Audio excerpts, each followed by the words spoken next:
ભરૂચ જિલ્લાના ઝઘડા તાલુકા આમ આદમી પાર્ટીના કાર્યકર્તાઓ રાજપાડી સ્થિત આપના કાર્યાલય ખાતે ઉપવાસ પર બેઠા હતા।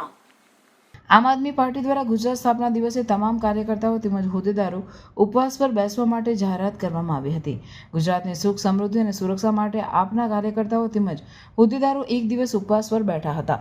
ઝઘડા તાલુકા આમ આદમી પાર્ટી દ્વારા આજરોજ તાલુકા પ્રમુખ સર્જન વસાવા, વિધાનસભા પ્રભારી સંદીપ વસાવા સહિત અન્ય કાર્યકર્તાઓ ઉપવાસ પર બેઠા હતા। જય હિન્દ, જય જય ગરવી ગુજરાત। ગુજરાતના 65મા સ્થાપના દિવસ નિમિત્તે આમ આદમી પાર્ટી ગુજરાતના તમામ કાર્યકર્તા પદાધિકારીઓ ગુજરાતના લોકોની શાંતિ સુરક્ષા માટે અમે એક દિવસે પ્રતિક ઉપવાસ પર બેઠા છે। એમાં આમ આદમી પાર્ટી ઝઘડિયા ટીમ દ્વારા પણ આ પ્રતિક ઉપવાસમાં જોડાયા છે।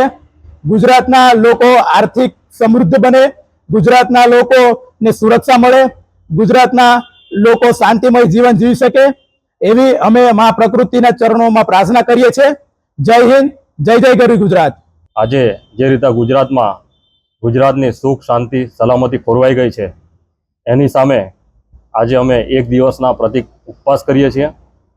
આજે ગુજરાતમાં ક્રાઇમ રેટ વધી ગયો છે, બેરોજગારી વધી છે, બહેનો પર અત્યાચાર થઈ રહ્યા છે, ખેડૂતો સાથે અન્યાય થઈ રહ્યો છે, વેપારીઓ સાથે અન્યાય થઈ રહ્યો છે। આજે ખુલ્લેઆમ ડ્રગ્સ વેચાઈ રહ્યું છે, ખુલ્લેઆમ દારૂ વેચાઈ રહ્યો છે, જેનાથી ગુજરાતની શાંતિ અને સલામતી ડોળાઈ ગઈ છે।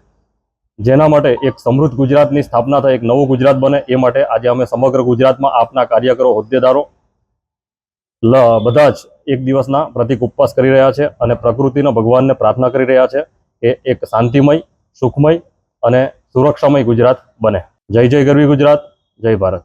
ગુજરાતમાં જે રીતે વધતો જતો ભ્રષ્ટાચાર છે, વધતો જતો જે બળાત્કારના કેસો છે, વધતા જતા જે નશીલા પદાર્થો જે વેચાઈ રહ્યા છે, દિવસે ને દિવસે ડ્રગ્સ પકડાઈ રહ્યા છે, ગુંડાગર્દી વધી રહી છે, તો 30 વર્ષથી જ્યારે આ ભાજપ સરકાર જે રાજ કરે છે એ ગુજરાતની અંદર આજે પરિસ્થિતિ અશાંતિમાં ફેલાઈ રહી છે, ત્યારે આમ આદમી પાર્ટી દ્વારા આ પરિસ્થિતિને સુધારવા માટે અને શાંતિ ફેલાય અને એક સારા ગુજરાતની સ્થાપના થાય, સુખી સમૃદ્ધ ગુજરાતની સ્થાપના થાય એના એ હેતુસર આજે સમગ્ર ગુજરાતમાં આમ આદમી પાર્ટીએ જે પ્રતિક ઉપવાસ કર્યા છે અને સાંજે અમે સૌ એક જગ્યાએ તમામ લોકો ભેગા થઈ અને આ ઉપવાસના પાળના કરીશું।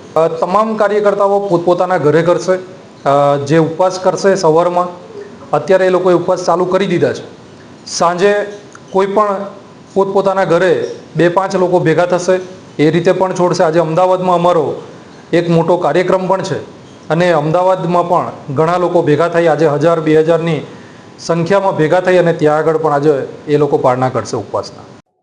Welcome to Nidhi Vidya Bhavan, the best English medium school of Bharuch, a school known for imparting quality of education. The journey starts in year 1991 and continuing to march with resounding success and excellent result of SSC and HSC. Year after year, our commitment to nurture development of students like science fair, good infrastructure like physics lab, bio lab, chemistry lab and computer lab. Students take part in sport activities, cultural activities, activity-based learning, personal counseling with parents, collaboration with reputed academic for inspiring career of students and providing NEET IIT JEE. Our students achieved various medals in Khel Mahakumbh and dance competition. Also, we celebrate various functions in our school. We have dedicated teachers team. Admissions are open nursery to 12th standard, Gujarat State Board, Bharuch.